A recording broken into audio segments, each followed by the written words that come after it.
যে পরিমাণ গরম পড়েছে এই সময়ে কিন্তু মিষ্টি দই বা টক দই বানানোর পারফেক্ট সময়।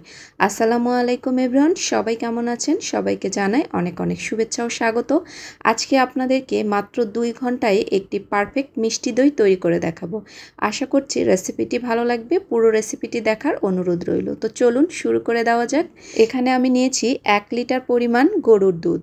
দুধটাকে জাল করে নিতে হবে। প্রথমে আমি চিনিটা ব্যবহার করছি, পরে ব্যবহার করলে দেখা যায় যে চিনি থেকে পানি বেরিয়ে আসে এবং দুধটা কিন্তু পাতলা হয়ে যায়।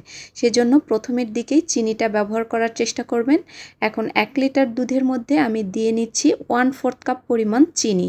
অবশ্যই মিষ্টিটা আপনারা আপনাদের টেস্ট অনুযায়ী দিয়ে নেবেন।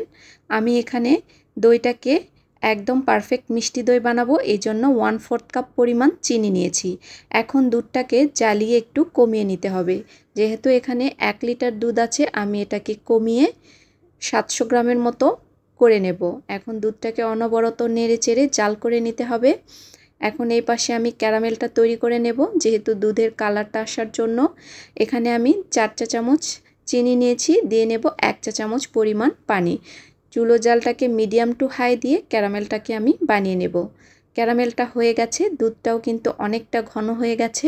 এখন এর মধ্যে ক্যারামেলটা ঢেলে দেব। চুলো জালটাকে কমিয়ে দিয়ে ক্যারামেলটাকে ঢালার চেষ্টা করবেন, না হলে আবার দেখা যাচ্ছে বেশি জাল থাকলে দুধটা ছিটে গায়ে এসে পড়তে পারে। এই জন্য চুলো জালটাকে কমিয়ে এখন অনবরত নাড়তে হবে, যাতে ক্যারামেলটা দুধের সাথে ভালোভাবে মিশে যায়। দেখুন কতটা ঘন হয়ে গেছে, এটা কিন্তু একদম দইয়ের জন্য তৈরি হয়ে গেছে। তো এটাকে আমি নামিয়ে ঠান্ডা করে নেব। একদম পুরোপুরি ঠান্ডা না, যতটুকু একটা আঙুল চুবালে সহ্য করা যায় সেই অনুযায়ী এটাকে ঠান্ডা করে নিতে হবে। আমি এটাকে ভালোভাবে নেড়ে চেড়ে এখন এটাকে সাইড করে রেখে দেব। এখানে আমি টক দই 4 চা চামচ টক দই আগে থেকেই পানি ঝরানোর জন্য রেখে দিয়েছিলাম। আমি প্রায় আধা ঘন্টা আগে এটাকে পানি ঝরানোর জন্য রেখেছিলাম। এখন দইটাকে ঢেলে নিয়েছি। এটাকে একটা হ্যান্ড হুইক্সের সাহায্যে ভালোভাবে ফেটিয়ে নিতে হবে, দইয়ের মধ্যে কোনো লাম্পস না থাকে। দইটাকে আমি ভালো মতো করে ফেটিয়ে নিয়েছি। এরপর আমি দই যেটাতে বসাবো সেই হাঁড়িটাকে রেডি করে নেব। আমি এখানে একটা শুকনো হাঁড়ি নিয়েছি, এর মধ্যে কিছুটা টক দই লাগিয়ে নিচ্ছি। এটা লাগিয়ে নেওয়ার ফলে কিন্তু দইটা অনেক তাড়াতাড়ি জমবে এবং পারফেক্টভাবে দইটা তৈরি হয়ে যাবে। তো আপনারাও চেষ্টা করবেন যে হাঁড়িতে বসাবেন সেই হাঁড়িতে এরকম করে একটু টক দই লাগিয়ে নিতে। এটাকে আমি ভালো মতো করে টক দই লাগিয়ে নেব। দেখুন অবশ্যই দইয়ের হাঁড়িটা কিন্তু শুকনো অবস্থায় রাখতে হবে। এখন এই দুধের মধ্যে আমি টক দই ফেটানো টক দইগুলো দিয়ে দেব।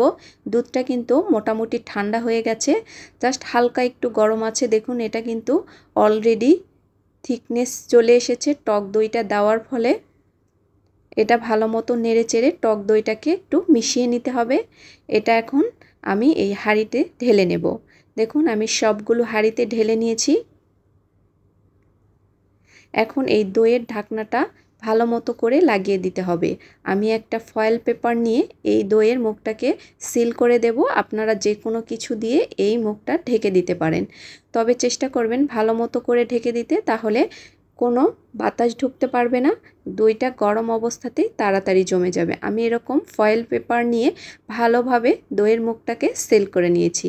এখন এটাকে একটা বাটির মধ্যে তোয়ালা রেখে ভালো মতো চাপ দিয়ে রেখে দেব 2 ঘন্টা পর্যন্ত। 2 ঘন্টা পরে ফিরে আসছি। দেখুন 2 ঘন্টা পরে আমি চলে এসেছি। দইটা কিন্তু একদম তৈরি হয়ে গেছে। তো আমি আপনাদের সামনে খুলে দেখাচ্ছি দইটা কতটা জমেছে। আমি হাঁড়িটাকে একটু উপর করে দেখাচ্ছি। দেখুন কতটা পারফেক্টভাবে দইটা জমে গেছে। এটা কিন্তু একদম পারফেক্ট একটি মিষ্টি দই তৈরি হয়ে গেছে। দইটাকে আমি কেটে দেখাচ্ছি। দেখুন কতটা পারফেক্টভাবে জমে গেছে। এরকম করে কিন্তু আপনারা বাসায় খুব সহজেই মিষ্টি দই তৈরি করে নিতে পারবেন। অল্প সময়ের মধ্যে মাত্র 2 ঘন্টায় আপনারা এই দইটিকে জমিয়ে নিতে পারবেন। আমি যেভাবে দেখিয়েছি সব স্টেপগুলো ফলো করে যদি আপনারা দই তৈরি করেন, একদম 2 ঘন্টার মধ্যেই পারফেক্টভাবে মিষ্টি দই তৈরি করতে পারবেন। তো আমার রেসিপিগুলো আপনাদের কাছে যদি ভালো লেগে থাকে, আমার এই ছোট্ট চ্যানেলটিকে সাবস্ক্রাইব করার অনুরোধ রইল, এবং যারা আমার ফেসবুক পেজ থেকে দেখছেন অবশ্যই পেজটিকে ফলো দিয়ে ভিডিওটিকে বেশি বেশি করে শেয়ার করার অনুরোধ রইল। এই পর্যন্তই, সবাই ভালো থাকবেন। আপনাদের সাথে আবার দেখা হবে নতুন কোনো রেসিপিতে। আল্লাহ হাফেজ।